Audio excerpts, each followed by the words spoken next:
Hubert, players said that, we talked to 4 players in there, and they said that they called a team meeting after you talked to them, and they were bothered by a few things, a 15-0 run and some of the other stuff tonight. What are your thoughts on them calling a team meeting? And do you like to have a team that sort of takes charge like that when they win a game but don't like how they play?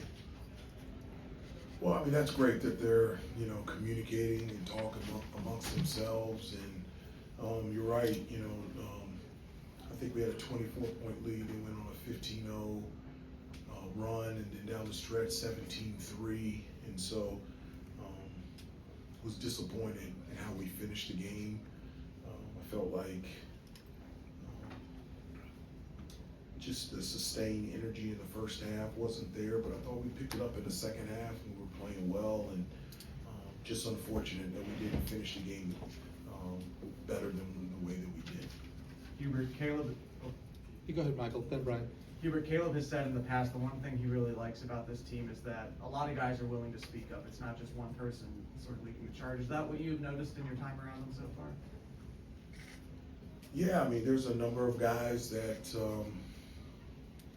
that will speak up, and one of the things that I have encouraged everyone is that everyone should be a leader within their own personality. It's not a situation where, when I was in school, where you're waiting for the junior or the senior to be able to speak up and you had to wait your turn. I just don't think it's that way anymore. Whether you're a freshman, walk-on, senior, starter, off the bench, I think the more voices that you hear, the better your team is. So, I like the talking in the locker room, but I like also talking on the court as well. Brian? Hubert, I guess kind of going on the slow starts in games this season. I think it was 38-31 at halftime.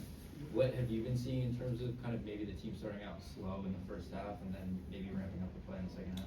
Well, I mean, I don't necessarily think we started off slow in the first half. Navy, they're methodical in their approach in regards to, switching up defenses, man, zone. When they're in zone, you throw the ball in the middle, they match up man, they pick up full court, 3/4 court, just a number.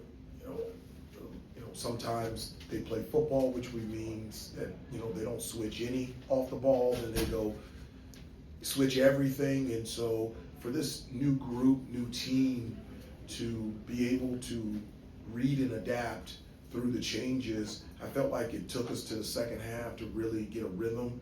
We got stops, we got out in transition. I mean, that's this, once we get stops and we're able to get out in transition, that's when we're at our best.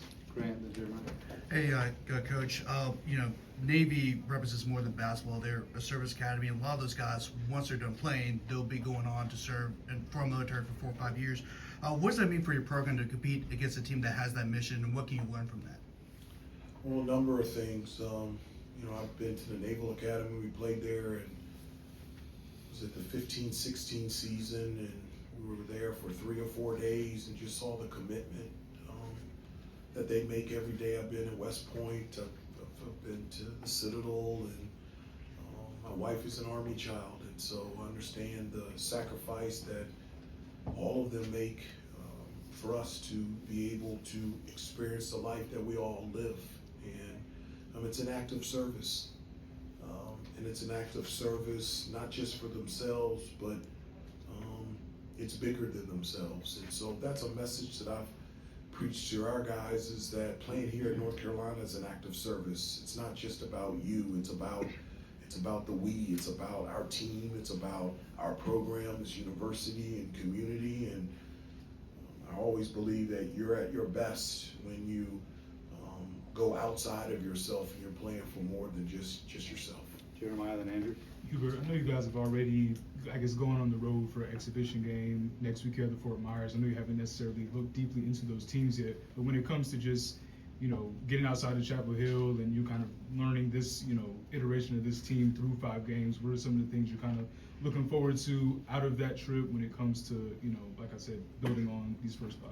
Yeah, whether it's home or road, it's much different than last year. Someone told me that our 5th game last year, or our 4th game was in Hawaii, and our 5th game was in Maui last year. And so, We've had 5 straight home games. I think the thing that I'm most excited about is not just focusing that we're going to a neutral site or away from here. I'm excited that we get to practice on us. I felt like over the last 2 to 3 weeks, we've been practicing, but we've been preparing. Having games on Friday and Tuesday and Friday and Tuesday, I feel like there have been preparation practices as opposed to just focusing on us. And so, not playing until next week, we've got a full week where we can work on us, and that's the thing that I'm most excited about. Andrew, then Noah. How much of it is, of the next week is ironing out some things, maybe fixing some things, and how much of it is adding Both. some stuff that you guys haven't really added All yet? of it. All of it. It's ironing stuff out, fixing stuff, adding stuff. We just started the season 3 weeks ago, and so obviously it's not a finished product, but it's something that's worked on every day. And so now we have an opportunity for a little bit this week to really prepare and change and tweak and pivot some things on us that, as I said before, I'm really excited about. Noah, then Rod. It feels like when Caleb dunks the ball, it just gives a different type of energy maybe than It what someone does. else does. Why do you think that is? I don't know, but it's, his game ignites us. It ignites the crowd. It gets us going. It's not a verbal rah-rah, but his game just does that. And in the second half, the plays that he made just instinctively just brought everything up, and that's the type of person, the presence that he brings, but it definitely comes from his game. Rod, then last two, RL and Shelby. Hubert, how do you get those guys to kind of maintain that killer instinct when you're up 24 and play to that standard rather than the scoreboard? Yeah, continue to talk to them about it, show them on tape. You have to show kids. You just can't tell them. They got to see it.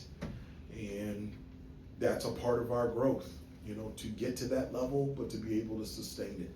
And that's something that we've got to grow, and we've got to do it quickly.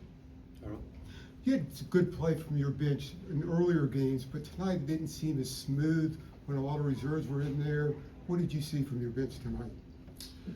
Yeah, I played 11 guys, and so a number of guys had an opportunity and chance to come in and make impact.